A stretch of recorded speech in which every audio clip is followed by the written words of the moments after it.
Hello guys, it's Mike Kroger here, and today I'll be talking about to what extent is fast food responsible for obesity. Did you know in 1999 to 2000, there was about 30.5% of Americans that were considered obese. In 2017 to 2018, that number was about 42.4% of Americans that were considered obese. And I have a chart here that kind of breaks down everything. You can kind of see the numbers. If you want to see a little bit more detail, you can go to my references, go to the website and pull up some of that information. Very good information on there. There are about 204,000 fast food restaurants as of today. From 2021, there was about a 1.3% increase. So you can see fast food restaurants are still increasing, which could cause the numbers of obesity to increase. COVID could play a part of it as well. However, I think that, just better choices of what we put in our body on a daily basis could make a difference. So I'll be talking about the fast food. I'll be talking about obesity and how it could affect our family and friends. So the three topics that I'll be covering is, what is considered obese? The effect of fast food. Can fast food meals lead to more obese people in the future? So I'm not telling everybody that they should go eat healthy 24/7, or they can't even go enjoy their favorite fast food restaurant, because I have one as well. I'm guilty of it. But let's consider, these things. So what is considered obese? Obese is a person or someone has accumulated so much body fat that it might affect their health in a negative way. So there's a difference between overweight and then obese. So you are considered overweight if your BMI, which is body mass index, is between the numbers 25 and 29.9. If you are 30 and over, you would be considered obese. So, and if you guys want to find out more information like body mass index and those things, BMI, again, you can go to my references and you can find some of that information out if you want to get more in depth of what I'm talking about. Everyone knows that somebody that's obese, they end up usually having health problems, and that could lead to like stroke, heart disease, diabetes, so forth, even death.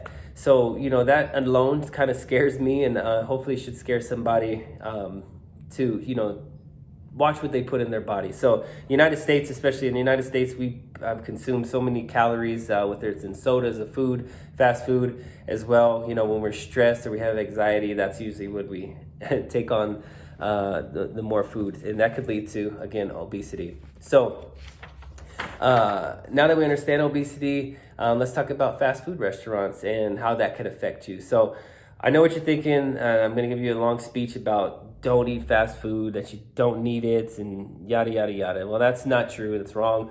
I'm actually saying that you just need to be in moderation. Moderation is key. Like, you don't need to eat fast food 7 times a day. It's just not good for you. It's not good for anybody. So just kind of keep that in mind. The nutrition inside the products that they carry and inside the fast food restaurants are very unhealthy.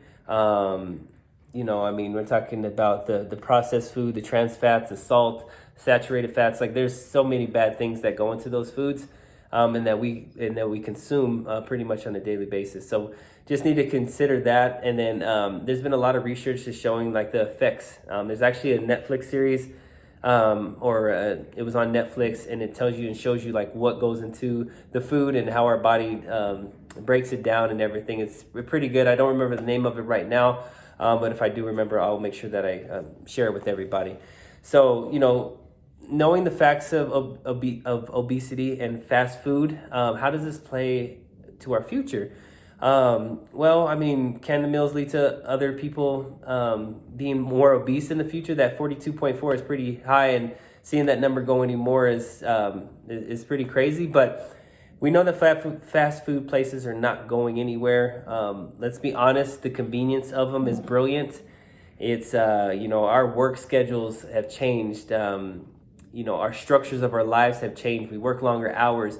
We don't have time to do everything. We got kids, we have sports, all these things that just eat up our time. So going to a fast food restaurant is just so much easier. And I get that and I understand that. But the consumption of it on how many times a week we should do that. Maybe exchange it out for something else, instead of going out, plan your week, schedule it, and because that could really make a difference. This number was kind of crazy to me. Even our children, we're talking about our future. The obesity in kids, 19.3 are affected, and that's about 14.4 million children.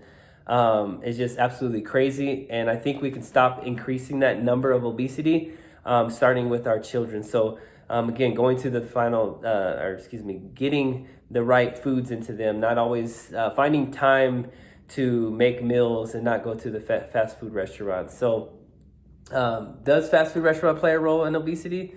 Let's kind of review everything we went over. So we know what's considered obese. We know about the fast food chains and the nutrition that's in it. And then the foods that can can fast food meals lead to more obese people in the future? The way that we're going, yes, it can. So fast food is convenient. I get it. Does it taste good? Yes, some of those places are really good. But making that change on how many times we actually go to a fast food restaurant could definitely shrink that number shrink the numbers of obesity people down and not continue to grow. Again, I can't say this enough.